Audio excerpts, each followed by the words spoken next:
A new plan to increase busing sounds like a good idea, but it comes with one major flaw that could be putting a price on your child's safety. Investigative reporter Christopher Heath discovered the plan may pit schools against cities in the fight to get students to and from campus. So it affects the economic opportunities that we have as parents.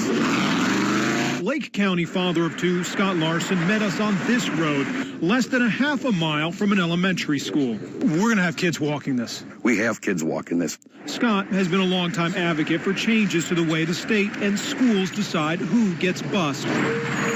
Now, a new bill filed in the legislature could make it easier to bus children who live near schools but don't have a safe route to walk to school. And that's where the problem starts. But the falling point seems to be there's no money there. That's right. Lake County School Board member Bill Mathias supports the bill but says there's a fundamental flaw.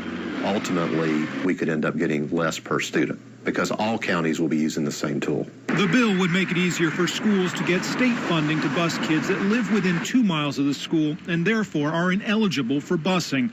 But right now, the plan provides no additional money to pay for it. The speed limit along this Lake County road is 35 miles an hour. As you can see, there's almost no shoulder and no sidewalk.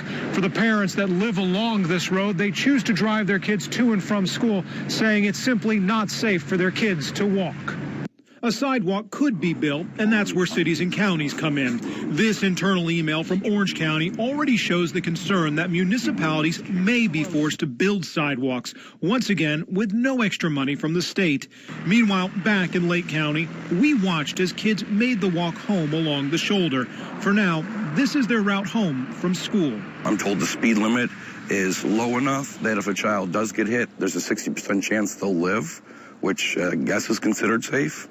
The state pays about $445 million a year for busing, and right now that figure isn't slated for a dramatic increase, even if more kids are eligible for bus service. I spoke to the bill's author this week, and he told me it's up to the state budget writers to provide more money.